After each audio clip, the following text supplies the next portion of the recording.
Acomodando la fecha de salida para los siguientes videos en este canal, me di cuenta de que no dejé un espacio para Chumatsu no Valkyrie.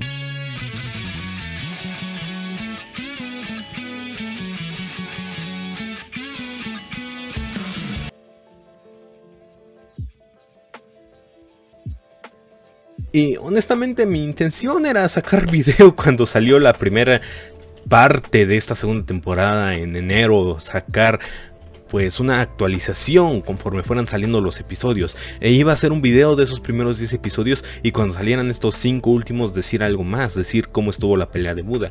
Pero es que realmente en cuanto a narrativa, en cuanto a historia, no es que esta sea una serie con mucho contenido, no es que nos cuenten mucho. Esta serie va más de peleas, de la creatividad en ellas, de las técnicas usadas por los personajes y si acaso un poco de historia, de trasfondo de ellos metida por ahí en medio. Pero esto no dura más de medio capítulo en cada uno de los casos que se introduce la historia de algún personaje, lo cual digo, no es malo, no es que esté yo ahí para aprender de historia ficticia de estos personajes, pero por lo menos sirve para que te importe un poco lo que llega a pasarles, lo que llega a pues las consecuencias de todo esto, porque finalmente uno de los dos seres que pierde aquí va a dejar la existencia para siempre. Los muertos humanos están en el Valhalla pues como almas que ya han dejado la vida humana, y los dioses simplemente son existencias celestiales que están ahí, y pues si alguno de los dos llega a morir, desaparecen para siempre del Valhalla, de la existencia misma, y son olvidados por completo. Entonces es algo que se pone mucho en juego y es necesario, al menos a mi consideración, que veamos qué es lo que realmente se pone en juego. Pero también es cierto que es difícil simpatizar con personajes como Jack el Destripador, porque es un personaje que repudian incluso dentro de la misma serie. Y pues sí, es una idea pues que debemos de mantener alejada de nuestra mente, el que sea posible el idolatrar o el apoyar a un personaje como Jack el Destripador. No porque sea algo moralmente cuestionable, sino porque cómo es que vas a apoyar a un asesino, a un asesino en serie, a una figura histórica tan retorcida, tan de mente pues perversa. Pero es que no es el caso, o sea, sí, son las representaciones de las figuras históricas que ya todos conocemos. Pero esto no deja de ser un trabajo de ficción, así que yo creo que estos personajes deben de tomarse como lo que son, dentro de su propio mundo, dentro de su propia historia de lo que están contando. Y pues aquí lo más importante es lo que se cuenta dentro de la pelea. Ya si tiene su trasfondo, pues ya es otra cosa que sí se toma en cuenta a la hora de ver qué personajes se apoyan dentro de su propia historia, dentro de los propios personajes, a qué personaje se va a apoyar dentro de la multitud, dentro de los espectadores. Y pues sí, la primera pelea que tenemos esta segunda temporada es la de Jack el Destripador contra Hércules. Una pelea muy anticipada, una pelea que todo el mundo estábamos ansiosos de ver desde que terminó la primera temporada del anime. Pasaron casi 2 años y lo más que recuerdo de esa temporada fue la patética muerte de Adán, que pues prácticamente fue la razón por la que me enteré de la existencia de este anime. Y segundo, la escena de... ¿cómo se llama? De... ya saben... y que prácticamente rompió el internet en cuanto salió. Entonces yo no estaba muy emocionado por esta idea de los combates, sobre todo porque el primer combate me resultó muy aburrido. El de Thor contra Lubu me resultó bastante aburrido, falta de creatividad, y incluso las escenas en las que debieron de verse dinámicos tardaban mucho. Ese golpe en que dio Thor se tardó casi medio capítulo en bajar el martillo al piso. Entonces era algo que no me mantenía muy emocionado. Digo, la segunda pelea, la que fue de... ya se me olvidan cómo se llaman. Pero bueno, la segunda pelea, la de Adán contra Zeus, fue un poco más interesante, sobre todo por lo que representaba a Adán dentro de la propia ficción. El cómo el padre de la humanidad y el dios creador de la humanidad se enfrentaban uno a otro, era un sentimiento más de que a quien realmente podíamos apoyar, a un personaje que realmente conocíamos, con el que realmente nos podíamos identificar, lo cual hacía igualmente el público. El público estaba ahí apoyando a su padre, entonces se sentía esa energía que se transmitía. Yo creo que por eso fue tan destacable el momento de su muerte, por todo lo que llegó a significar tanto los personajes dentro y fuera de la ficción. Entonces, pues sí, y la tercera pelea, que sí fue un poco menos intensa, pero que fue una pelea de estrategia, una pelea que donde se preparan todos estos movimientos, donde un solo golpe fue el decisivo para esta pelea, y pues todo el trasfondo que hay detrás de estos dos personajes, sobre todo el personaje del espadachín, pues es algo muy interesante que realmente se disfruta su historia de cómo la perseverancia dura hasta el momento de tu muerte, cómo el aprendizaje nunca se detiene. Y yo creo que fue mi pelea favorita ese entonces de la primera temporada. Y llegamos a esta segunda temporada y lo que tenemos es una pelea sucia, una pelea sin honor de parte de Jack el Destripador. Hércules no quiere realmente la extinción de la humanidad. Él vela por la humanidad. En su pasado lo que lo convirtió en un semidios, lo que le dio ese estatus en, pues como dios, caminar entre dioses, fue que él mismo se había comprometido a luchar por la humanidad. Él se bebió ese juguito de mandarina echado a perder para echarse un uno contra Ares, porque él estaba dispuesto a perder la vida siendo un humano por la propia humanidad. Y pues fue todo esto, los poderes que ya había adquirido, lo que hicieron que Zeus se compadeciera por él, que viera la bondad que había en él. Todo esto serviría para que un dios fuera bondadoso, para que uno entre tantos pues personajes aquí se fuera una cara amable, una cara que pueda representar los bienes de la humanidad, el por qué la humanidad puede tener el derecho de ser salvada y rescatada. Y vemos cómo esto se contrasta con la personalidad tan perversa, tan desquiciada de Jack el Destripador, que sí gana, pero no lo hace de una manera limpia, no lo hace de una manera en la que los personajes, incluso la humanidad, se pueda sentir orgullosa o feliz de lo que ha pasado. Incluso Brunilde se entristece al ver que uno de sus grandes amigos, como lo fue Hércules, muere, porque es una muerte dolorosa, no es una muerte limpia, no es una muerte con la cual todos se puedan sentir a gusto, porque es una victoria para la humanidad. Eso es lo de menos. Lo importante es de que una persona, un personaje al que todos admiraban, al que todos querían tener cerca, ha perecido. No es una sensación agradable el que todo esto haya pasado. Pero rápidamente se nos introduce la segunda pelea, que esta me resultó un poco más disfrutable, sobre todo porque me gustó mucho la historia de Shiva, cómo derrotó a los 1000 dioses de la India, cómo se volvió el más poderoso, su estilo de pelea, su baile, el cómo su danza hacía que incluso podía acelerar su corazón o obtener más poder. Y esto se compara al mismo tiempo con la persona que luchó, Raiden, el mejor luchador de sumo de la historia, que ambos, su ventaja de fortaleza, lo que le daba más poder, era al mismo tiempo lo que los condenaba a una pérdida premeditada. Entonces, si Raiden accedía al todo el poder de sus músculos, rompía el peligro de romper sus propios huesos, de romper su piel y que sus músculos prácticamente explotaran si no podía contenerlos bien. Por eso su Valquiria era algo para contener toda esa fuerza, que si bien no lo contenía por completo, hacía un buen trabajo. Y por otro lado, Shiva, si calentaba además su cuerpo, este se agotaba mucho más rápido, por lo cual perdía fuerza al mismo tiempo que la sacaba para poder usarla. Así que solo era una cuestión de quién podía alcanzar a dar un golpe.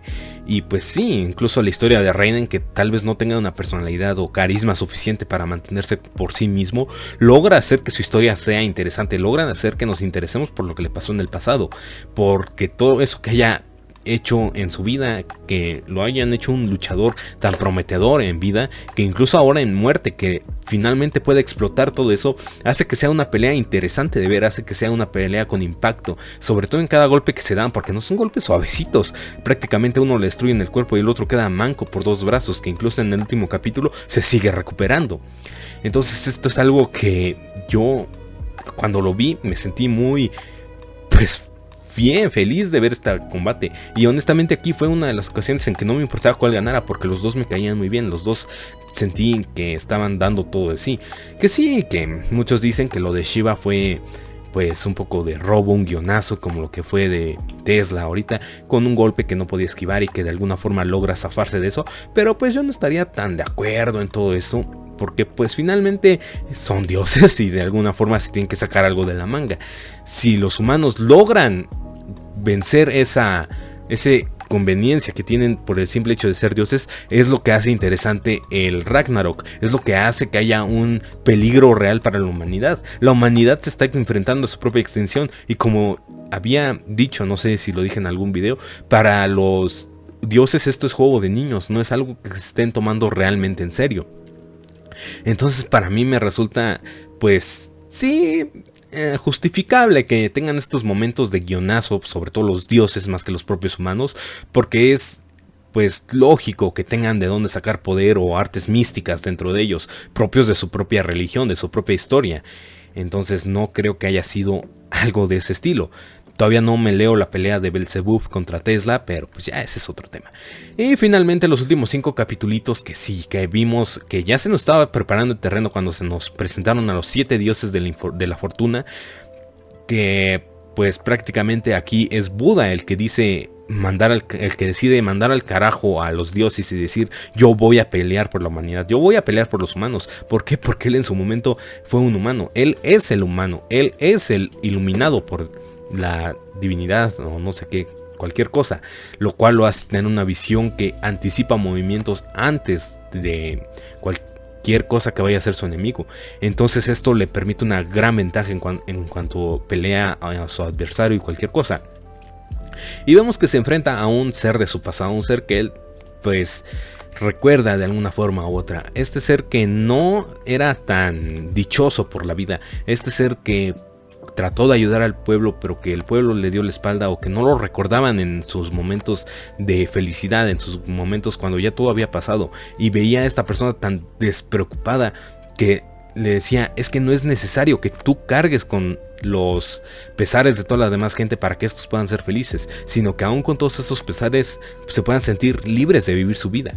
Y eso fue algo que no entendió este personaje, y por lo cual se corrompió. Pero vemos que dentro de ese corrompimiento no fue solo su tristeza o su amargura o el que haya absorbido tantas cosas negativas de la sociedad, sino que había un factor externo. Belzebub estaba pues poseyendo su cuerpo a través de un demonio, o a través de algo que finalmente, cuando Fuku se da cuenta de que realmente puede tranquilizarse, puede dejar ir su pasado, puede aceptar a Buda como su amigo, puede dejar ir esta pelea, finalmente es el demonio el que toma el control. Y pues vemos cómo realmente ponen un aprieto a Buda, vemos cómo se pone todo esto pues mucho más intenso de lo que podrías llegar a ser con Zerofuku por sí solo, que sí, que son 7 dioses en uno y todo el poder que quieran, pero no le estaba dando nada de pelea a Buda, no le estaba haciendo sudar ninguna gota, solo era pues Buda utilizándolo, o sea, evangelizándolo para que Zerofuku pueda tener otra vez su vida de regreso. Ahora sí que buscaba la salida de la iluminación, la salida de la pasividad para ambos, una salida en la que ambos pudieran estar conformes con el resultado y que no tuvieran que eliminar a Zerofuku a la fuerza. Finalmente esto no se puede dar porque el demonio toma control total de su cuerpo. Algo que sí es muy triste, una persona que no pudo tener todo lo que quería en vida, una persona que no pudo hacer felices a los que estaban dentro de sus posibilidades, o de que él creía que estaban en sus posibilidades hacer algo por ellos, no pudo hacerlo, se le fue imposibilitado por estas mismas personas que rechazaron su ayuda, rechazaron el que él haya sido un buen factor en sus vidas, y finalmente fue poseído por una fuerza externa que lo obligaba a actuar de mala manera, a ser el villano de esta historia. Entonces vemos que finalmente Buda logra vencerlo con mucho trabajo, sí, con mucho esfuerzo, pero logra hacer algo al respecto. Entonces es algo, pues sí, por lo menos es liberador que Zerofuku pueda tener un final de que finalmente puede descansar en paz, finalmente puede dejar esta existencia que solo le ha traído sufrimiento. Y pues sí, yo estoy muy feliz por la pelea de Buda, porque ha hecho y resaltado mucho, sobre todo por su personalidad, por esa explosividad, por esa rebeldía que muestra, y porque prácticamente es de los pocos dioses que muestran una actitud diferente entre todo lo que están ellos dispuestos a hacer para acabar con la humanidad. Es uno de los pocos que realmente están en la labor como dioses, como creadores, de apoyar a sus propios, pues de los que tanto dependen, a los humanos. Entonces es uno de los personajes que más resaltan hasta el momento. Como digo, yo no voy al día con el manga, yo no he sabido más adelante qué pasa en la historia, por lo que yo no sé quién es el personaje que sale al final del último capítulo. Pero por lo pronto puedo decir que esta temporada me tuvo más conforme que la primera. Esta temporada la disfruté un poco más y se me hicieron más digeribles los capítulos, sobre todo la forma en la que sucedieron las peleas. También tiene que ver en la forma en la que avanzó la historia, que pues como digo, no es que tenga mucho trasfondo, mucha tela de donde cortar como historia, pero sí como combate, sí como estrategias de pelea, sí como formas de hacer esto dinámico. Eso es lo que ha ido avanzando. Pero la queja de siempre, esto sí parece como una presentación de PowerPoint, porque el 70% del capítulo son imágenes estáticas y los movimientos que realizan no son muy dinámicos, cuentan con pocos cuadros a segundo y sí se nota una animación muy pobre. Yo creo que lo único que puedo resaltar de la producción es que el opening de Minami, como siempre, me mueve la cabeza. Es increíble y no puedo creer que Minami haya hecho uno de los mejores openings del año otra vez. Así que sí, para mi top 10 de mejores openings del año, ahí está Minami. Y sorprendentemente de Shumatsu no Valkyrie, porque honestamente las otras canciones que habían salido de este anime no me gustaron para nada. Así que sorprendido, sí. Agradecido con esta segunda temporada también. Y pues, ya saben, si quieren llevarse uno de estos dos, el sorteo está allá arriba con uno de estos dos hashtags que les dejo por aquí. Vayan a participar, todos son libres de hacerlo. Así que nos vemos.